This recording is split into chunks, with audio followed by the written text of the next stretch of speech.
को नमन करते हुए, फूले साहू बाबा साहब को नमन करते हुए, मान्यवर साहब काशीराम जी को नमन करते हुए, जो इन सभी महापुरुषों के आंदोलन को लेकर के चल रही हैं, आदरणीय बहन कुमारी मायावती जी को अपना आदर्श और नेता मानते हुए आज इस मंच पे विराजमान सभी हमारे अतिथिगण, दिग्भूषण और सभी सम्मानित साथियों मेरे सामने जो बैठे हुए हैं, आप सभी को जय प्रकाश अपनी तरफ से जय भीम का उद्घोष करता है।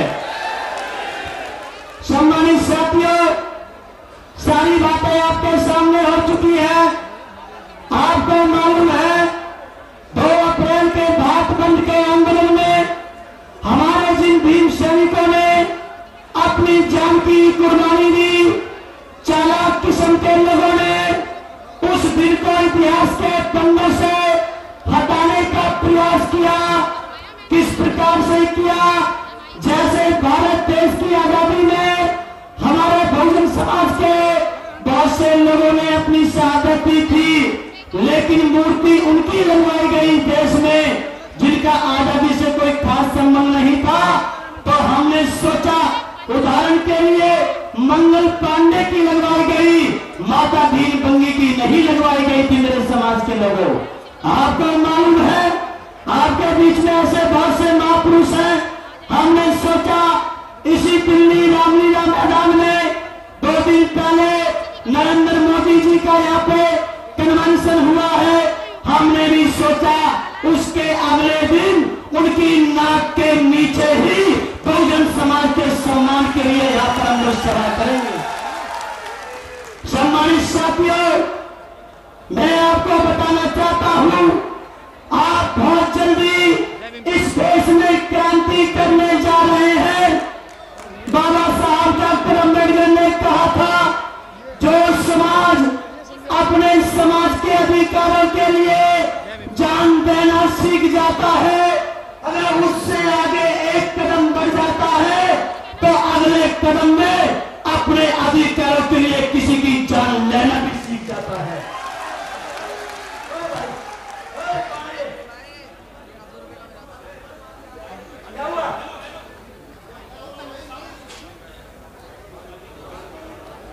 हेलो, इसके बाद भाई इसके बाद भाई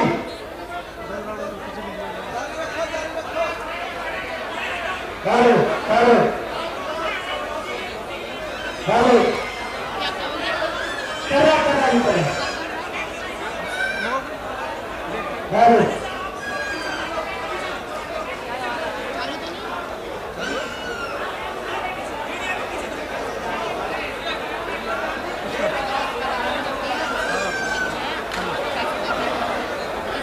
हेलो भैया आवाज करा इसकी।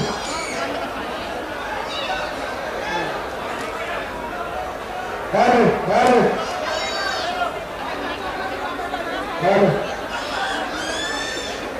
हेलो हेलो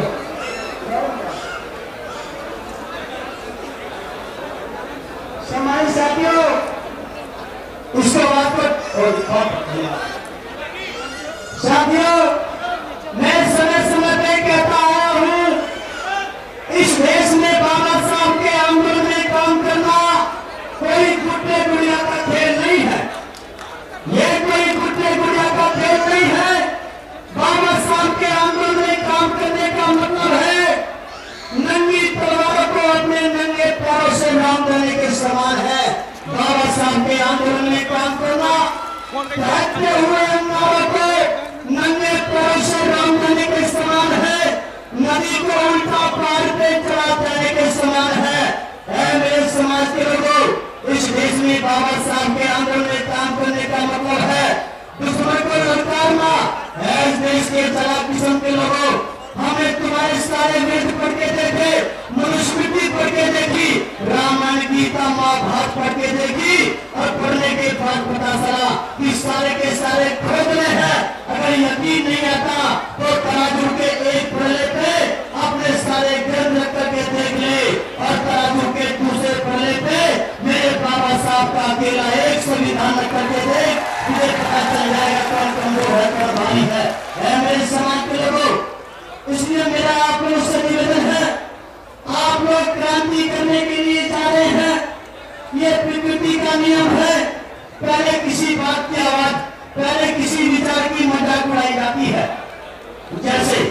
मान्यवर साहब काशीराम से लोग कहते थे इसके पैर में चप्पल नहीं है, बदन पे कपड़े नहीं है, ये सरकार बनाए गए आदमी।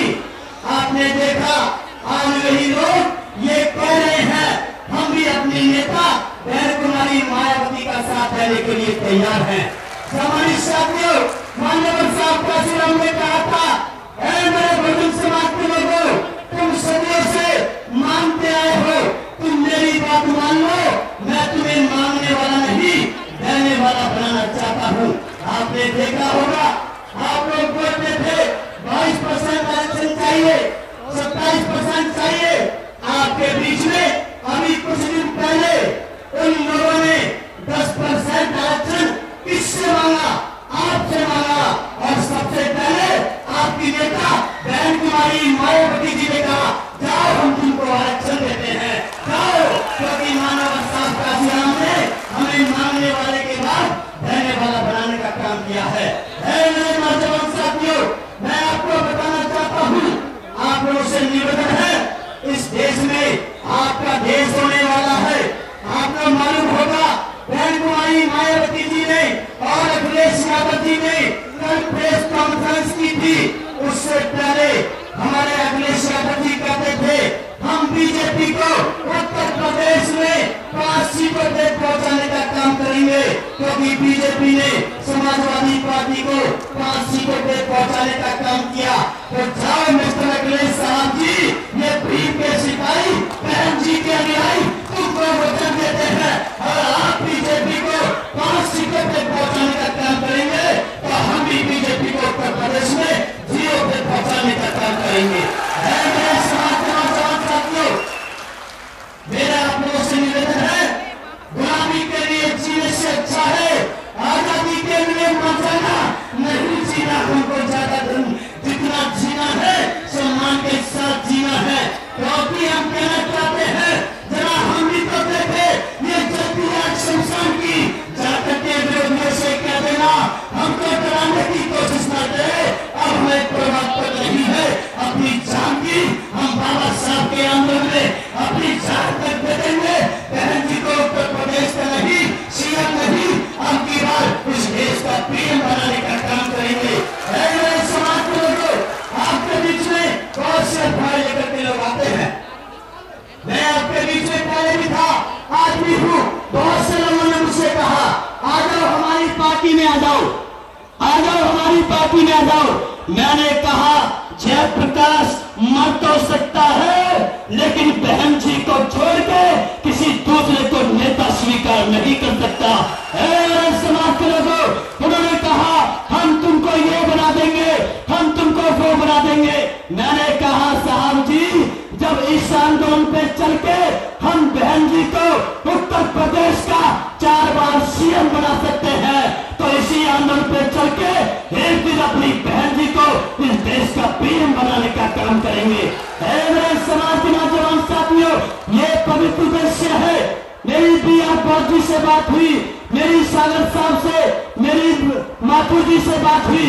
उन्होंने मुझसे कहा जयप्रकाश हम तेरे साथ जब तक हैं, जब तक तू बहन जी का साथ देगा, जाओ हम तुमको वचन देते हैं। समाज के लोगों, ये जयप्रकाश तुमको वचन देता है, नंबर 1 बहुजन समाज पार्टी की RPI की तरह टुकड़े नहीं होने दिए जाएंगे, हम तुमको वचन देते हैं। दूसरे नंबर पे आपको ये आपका बेटा, आपका भाई वचन देता है, आपके आशीर्वाद से चाहे तो 15 दिन आजमा लेना, चाहे 15 महीने आजमा लेना, चाहे 15 साल आजमा लेना, लेकिन ये जयप्रकाश आपको मरते दम तक बहन जी का काम करता हुआ नजर दिखाई देगा। मुझे किसी भी मेरे समाज के नौजवान साथियों, बहन जी ने मुझको इतना कुछ दिया है जो किसी और को नहीं दिया। अब तो ये देखना है कि मैं बहन जी को क्या दे सकता हूँ। अपनी चमड़ी की जूती भी पहना हुआ बहन जी को, तब भी मेरे लिए पूरा नहीं होगा। बहन जी के आंदोलन में काम करता रहूंगा। मेरे समाज के लोगों, आपका आंदोलन सही गति पकड़ रहा है, क्योंकि आप लोग जानते होंगे इस देश के अंदर जब ये देश आजाद हुआ था तो गांधी के नाम से राजनीति होती थी। सब लोग टोपी लगा के घूमते थे कि इसलिए हम भी गांधी के भक्त हैं, हम भी गांधी जी को मानते हैं। आज आपने देखा कोई भी इस देश में गांधी का नाम लेने को तैयार नहीं है। आज इस देश की पूरी राजनीति डॉक्टर अंबेडकर के इर्द गिर्द तुमको घूमती हुई दिखाई दे रही है। आज सभी कहते हैं मैं भी बाबा साहब को मानता हूं, मैं भी बाबा साहब को मानता हूं। क्यों? क्योंकि उनको पता है आज की डेट में गांधी की टोपी में वोट नहीं है, बल्कि अंबेडकर के कोट में वोट भरा पड़ा है। तो सभी कहते हैं मैं भी बाबा साहब को मानता हूं। मेरे समाज के लोगों, इस देश में कहा जाता था कि जय भीम बोलने से एमपी एमएलए नहीं बन सकते, सरकार नहीं बन सकती। आज आपने प्रूफ कर दिया, अगर पहले जय भीम बोलने से किसी की सरकार नहीं बन सकती थी, तो आज की डेट में बिना जय भीम बोले भी किसी की सरकार नहीं बन सकती है। इसलिए मेरे नौजवान साथियों और भाइयों के लिए कहना चाहता हूं, एक लाइन में कहना चाहता हूं सम्मानित साथियों, मेरे चेहरे की तरफ देखिए, इंपॉर्टेंट लाइन है जिस पे बेस बना करके हमने ये प्रोग्राम पूरी टीम ने आप सबने आयोजित किया है। ध्यान से सुनिए, जो समाज अपने समाज में त्याग और बलिदान देने वाले लोगों का सम्मान नहीं करता, उस समाज में त्याग और बलिदान देने वाले लोग पैदा होने बंद हो जाते हैं। और जिस समाज में त्याग और बलिदान देने वाले लोग पैदा नहीं होते हैं, उस समाज के अधिकारों को तुम ज्यादा दिन तक सुरक्षित नहीं रख सकते। मेरे देश के वीर सपूतों, आपके लिए इन भाइयों ने अपनी शहादत दी है, और मैं कहना चाहता हूं शहादत से बड़ी कोई इबादत नहीं होती है इस देश के अंदर। मैं कहना चाहता हूं दुश्मन से, जिन्हें पाया बड़ी मुश्किल से, वो यूं ही खो नहीं सकती। विरोधी लाख चाले उन्हें ये मिल नहीं सकती। भीम के नाम पे जीना है, भीम के नाम पे मर जाना, शहादत से बड़ी इबादत कोई हो नहीं सकती। हम जब तक जिंदा है बाबा साहब के आंदोलन के लिए काम करते रहेंगे। हम भीम और काशी के बेटे हैं, हम हर किसी डर नहीं सकते। हमें मालूम है मरने से पहले हम मर नहीं सकते। जो कायर है वो कायर है, जो दुश्मन के आगे झुक जाते हैं। हम भीम के और बहन जी के सिपाही हैं, हम जिंदगी में किसी के सामने झुक नहीं सकते। मेरा आप लोगों से निवेदन है सम्मानित साथियों, ये प्रोग्राम इसलिए आयोजित किया है, आज ये स्टैचू आपके बीच में परिजनों को दी जाएगी, हमारे ही माध्यम से ये उनके घर तक पहुंचाई जाएगी। उसके बाद दिल्ली और उसके बाद उस क्षेत्र के कॉमन प्लेस पे जहां सुरक्षित रह सके वहां पे लगवाई जाएगी, जिससे कि पत्थर के नीचे ये लिखा जाए ये बालक शहीद नहीं हुआ है, बल्कि ये बालक मरा नहीं है, बल्कि इस समाज के खातिर शहीद हुआ है। इसलिए मेरे समाज के नौजवान साथियों, एक हमारे बीच में यहाँ चरणजीत सिंह बैठे हुए पंजाब से, आपको मालूम है उनके पैर काम नहीं करते। जब मैं इनके घर पे इनके आमंत्रित करने के लिए गया था, सम्मानित साथियों मैं ब्रीफ कर रहा हूं, जब ये मेरी गाड़ी पे बैठे मैंने इनको बात बताई कि आपके बेटे को शहीदी की उपाधि ये समाज देने जा रहा है, तो हमारे चौधरी चरणजीत सिंह जी ने, जो हमारे बहुजन समाज में वाल्मीकि समाज से संबंध रखते हैं, उन्होंने कहा अगर ऐसा है तो ये चरणजीत इस पंजाब के अंदर 1 लाख बॉबी पैदा करने का काम करेगा। हम भी देखते हैं तुम हमारे अधिकारों के साथ में कब तक खिलवाड़ करोगे। और सम्मानित साथियों, रही बात सरकार की, मैं आपको बताना चाहता हूं, ये मान्यवर साहब काशीराम जी का जमाना है। आज की डेट में अगर 272 एमपी से सरकार बनती है तो हमको 272 एमपी जीतने की जरूरत नहीं है। हमें तो किसी भी कांग्रेस और बीजेपी के 272 एमपी होने नहीं देने हैं। केवल हमें इतना काम करना है, हमें 272 जीतने की जरूरत नहीं है। आपको मालूम होगा, आपने झारखंड को देखा होगा, वहां पे 85 एमएलए की सीट कांग्रेस जीत गई 42, बीजेपी जीत गई 42, एक जीत कर निर्दलीय सरकार बनती है 43 से। कांग्रेस ने कहा, ऐ निर्दलीय भाई अपना समर्थन मुझको दे दे, मैं तुझे मंत्री बनाऊंगा। बीजेपी ने कहा नहीं, मुझको दे दे, कैबिनेट मंत्री बनाऊंगा, बड़े बड़े 4 मंत्रालय दूंगा। वो घूमता घूमता मान्यवर साहब काशीराम जी के पास पहुंचा और कहने लगा, सारी विद्या बताई तो साहब काशीराम ने कहा, अरे मेरे भाई, जब तेरे बिना किसी की सरकार बढ़ ही नहीं सकती, बिकने का तो कोई डर ही नहीं है, तो जाकर के कहते मैं भी चाहता हूं दोबारा चुनाव ना हो, मैं भी चाहता हूं जनता का पैसा खराब ना हो, मैं भी चाहता हूं तुमको समर्थन दूं, मैं तुम्हें समर्थन तो दे दूंगा लेकिन मुख्यमंत्री मैं बनूंगा। एक अकेला मुख्यमंत्री बना, नाम था मधु कोड़ा, पूरे 5 साल मुख्यमंत्री हमारे एसटी समाज से था।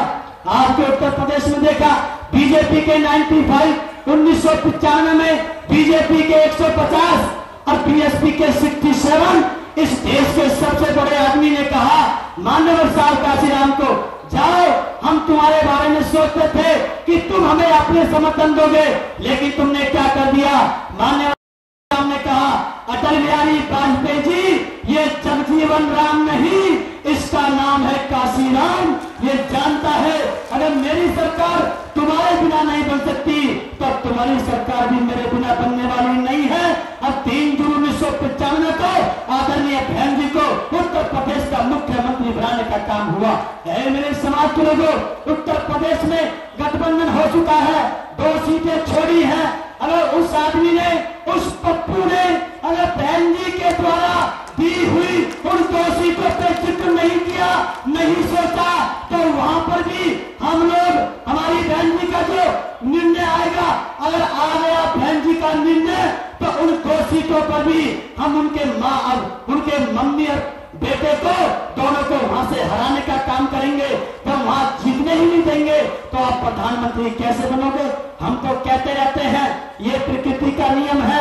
जैसे R4 रावण के आतंक को इन लोगों ने हमारे महापुरुष को समाप्त करने के लिए राम पैदा किया, K4 कंस को समाप्त करने के लिए K4 कृष्ण पैदा किया। जब इस देश में बापू का आतंक चल रहा था, बापू ने कहा अम्बेडकर मैं तेरे समाज को आजाद नहीं होने दूंगा, तो बापू से बाबा साहब ने कहा, हे गांधी तू तेरा बाप भी आ जाए, तेरा बाप तो तेरा 35 करोड़ देवी देवता भी आ जाए, तब भी तू मेरे समाज को आजाद होने से बचा नहीं पाएगा। सम्मानित साथियों, B4 बापू को समाप्त करने के लिए इस कुदरत ने B4 बाबा साहब को भेजने का काम किया। आज जब इस देश में मोदी का आतंक चल रहा है, उसको समाप्त करने के लिए आपने देखा सारे समीकरण शायद होते जा रहे हैं। इस प्रकृति ने M4 मोदी को समाप्त करने के लिए M4 मायावती बहन जी को भेजने का काम हुआ है। मेरे समाज के लोगों, मैं तो कहता रहता हूं, हमारे मुस्लिम भाई यहाँ पर बैठे हुए हैं, सारा गठबंधन होने जा रहा है, उनको भी बताना चाहता हूँ, इनकी नंगी तलवारों से डरना बंद कर दो, जय श्री राम के नारों से डरना बंद कर दो। अगर इस देश में आप नमाज पढ़ना चाहते हो, औरतों को बुर्का पहनाना चाहते हो, मस्जिद बनाना चाहते हो, अपने ही धर्म को सुरक्षित करना चाहते हो, तो जाओ, हम आपको वचन देते हैं, हमारे पीछे आके खड़े हो जाओ। ये भीड़ के सिपाही तुमको वचन देते हैं, दुश्मन की आने वाली गोली को अपने सीने पे खा लेंगे, लेकिन तुम्हें खरोच नहीं आने देंगे। मेरे मुस्लिम समाज के भाइयों, मैं तो कहता हूं ये गाय के नाम पे राजनीति करते हैं, पूरा देश परेशान है, किसानों की फसल परेशान है, अब उन्होंने निर्णय लिया है। मैं तो कहता हूं गाय को ले लो आप लोग और राज को दे दो हमें, तुम्हारे बस की नहीं है। तुम पशुओं को स्वच्छ रखना चाहते हो, हम इंसान को स्वच्छ रखना चाहते हैं। अगर इंसान सुरक्षित नहीं रहेगा तो गाय की सुरक्षा कौन करेगा भाई? और याद रखना मेरे बहुजन समाज के लोगों, बात हमेशा ताकतवर की मानी जाती है, कमजोर की बात कोई नहीं मानता इस दुनिया में। ताकत है कहां? ताकत खेत में नहीं है, ताकत नौकरी में नहीं है, ताकत बिजनेस में नहीं है, ताकत मंदिरों में नहीं है, ताकत देवी देवताओं में नहीं है।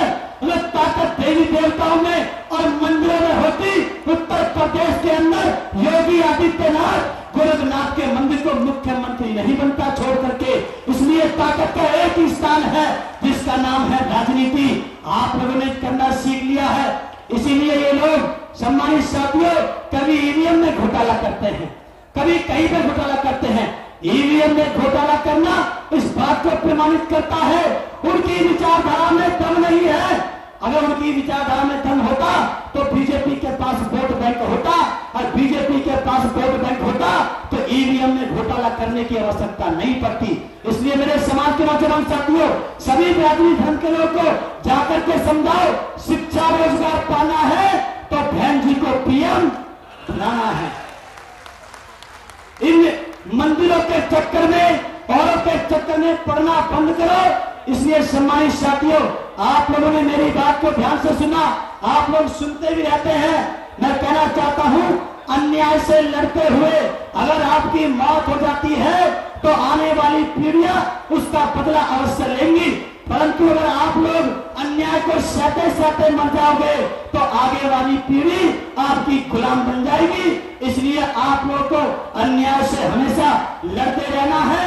आगे के प्रोग्राम होते रहेंगे, बहुत से काम है।